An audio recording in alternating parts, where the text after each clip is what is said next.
Today I'm reviewing a quite well-known bottle, the Highland Park 25. Look, trigger warning, Highland Park, anything 12, 10, all those duty-free Valhalla shit, absolute shite, okay? I'm just going to say it right now, absolutely horrendous. I think that they're boring, they're lacking substance, too watered down in most cases. I've had the dark, which is 17 years old, and I'm not sure if it's cask strength, but a pretty ballsy ABV, and that was fantastic. But anything below that seems to be pretty crap. The 12, oh, I can't even begin. And all of those, you know, like no age statements, but with names, you know, give me a break, give me a break. But this one here is a 25-year-old, well-presented Highland Park. Look at that, it's got the map of Orkney in the back. It's got a ridiculous box. Look at that, brass fittings. When you open it, that's what it looks like. You know, take that, and then you can take the box out. So, extremely well presented. I mean, shit, the box alone is probably worth 30 bucks.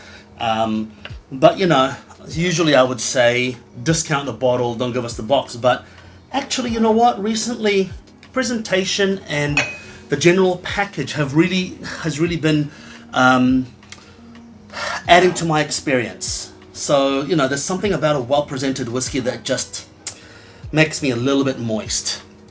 Anyway, here we go. Let's start pouring. Let's see how we go.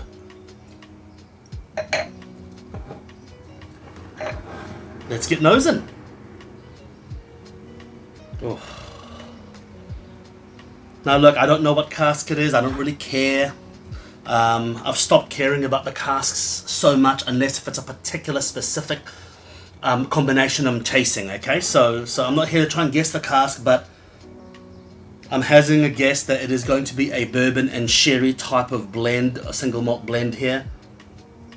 Coming from some barrels of bourbon and sherry, or maybe even bourbon and then sherry. The nose is spectacular.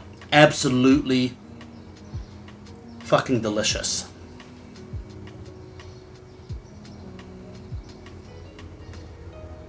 Oh, I'm getting macerated plum. I'm getting a very lightly grilled nectarine.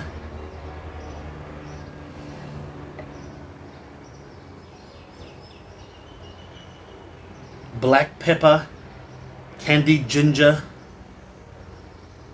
hint of coconut, I think that's why it's a little bit of bourbon, and fruitcake spice, which is why I think it got a bit of sherry in there, but I don't know.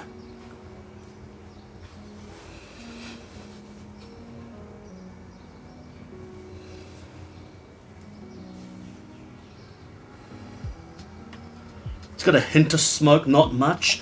That's probably because it's 25 years and the smoke has subsided, but it's not your normal peat. I know this is a peated whiskey, but it's not a normal peat. It is more of a distant coal smoke in the background, a bit of candle soot.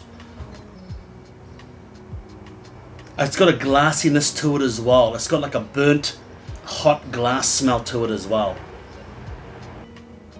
The herbs I'm getting in there, a little bit of aniseed, some cloves, black pepper, sorry, herbs and spice, shall I say, licorice, a green leaf, I'm getting a bit of pine resin.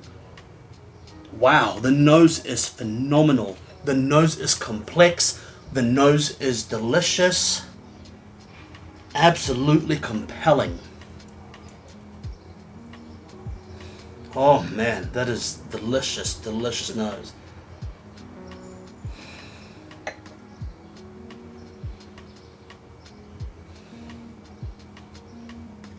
A little salinity to it. A little metallic-y. Oh man, the nose just keeps on giving. The nose just keeps on giving. It's like herpes. It's a gift that keeps on giving. Oh man. Oh. 45.7%. Not a bad ABV for 25. I'm getting gummy bears, like those Haribo gummy things. Oh, wow.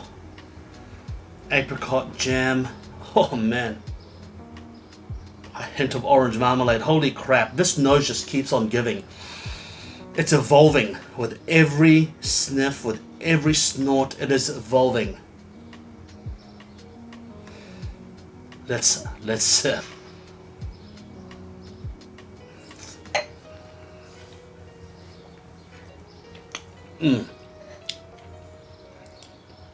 orange marmalade, smoked apricot jam, condensed strawberries, licorice on the back palate, definitely aniseed, black pepper, a hint of candied ginger. It's got a bit of smoke. Still has a bit of smoke for a 25-year-old. I'm very impressed.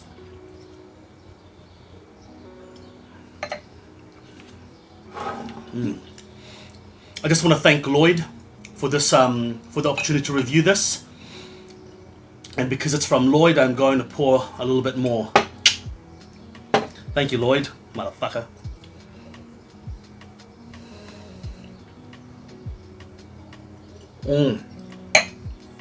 What a pleasure to drink. What a pleasure. Dare I say it, almost perfection. Look, I have had Kalila 25, Bunnahabhain 25, now I've had the Highland Park 25, all in Distillery bottlings. And I must say, the entry age statements that those distilleries have, they're not bad, they're good. This one, the entry level distillery, the distillery bottlings, pretty poor. But when they hit the 25 mark, they just don't disappoint. I mean, like the others, this is an exceptionally beautiful example of a Highland Park. Only if all Highland Park tasted like this, I'd be a fan of Highland Park, a huge fan of Highland Park. But instead of a huge fan, I am just a fan of Highland Park. I actually prefer Highland Park independently bottled to distillery bottled. But if you got something like this, then that is excellent. I'm going to find a fault in it though. Oh, absolutely pleasurable, delicious. Brown sugar syrup, it's coming through. Dark, dense berries, condensed berries, jams. A hint of salt, a handful of smoke. Absolutely delicious. But one criticism is this. I still think if they could have put in another 2 or 3% more ABV onto this particular dram, okay? More ABV. The finish is medium to long. Very great mouthfeel, exceptional taste, but it should have been an exceptional finish. So I don't know if this is cask strength. It doesn't say. If it does, I didn't read it. That's not really my strong suit, detailed. But I think, it says non-chill filtered. Okay, so non-chill filtered. So yeah, look, I think that if they added 2 or 3 more percent, it would have just made it from a great whiskey to an absolutely phenomenal whiskey. That's my only criticism. But look, it's a minor criticism. This particular bottling is near perfect. I would say that if you're scared of the lucky dip that is independently bottled and you want to spend big money on whiskey, then you better get one of these. This is an exceptional example. Fantastic. Freaking fantastic.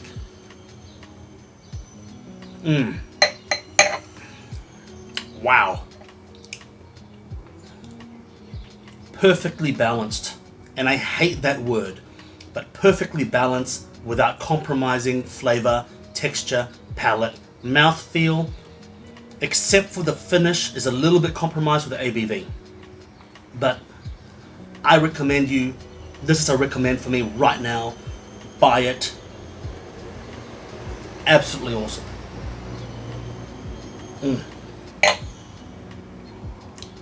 Cigar pairings. I'd say have a couple of drams first before you go to a cigar. I think a cigar could spoil this one. It's not robust enough to withhold a cigar, but in saying that, when you have a cigar with a premium whiskey, it tends to become a new flavor altogether. So I would say, with this one here, I would recommend a very strong double or triple Maduro. I don't know why, I just get that vibe from it. It's sweet finish, but not sickly sweet. It's got a hint of smoke. It'll just go hand in hand with a thick texture of a Maduro or a dark tobacco. But yeah, it's a yes from me. It's a golden buzzer from me. Yes. Until next time, make sure you eat, smoke, drink. And once again, thank you, Lloyd. And I might pour myself a 50ml, actually. Cheers. No, I'm just kidding. Cheers.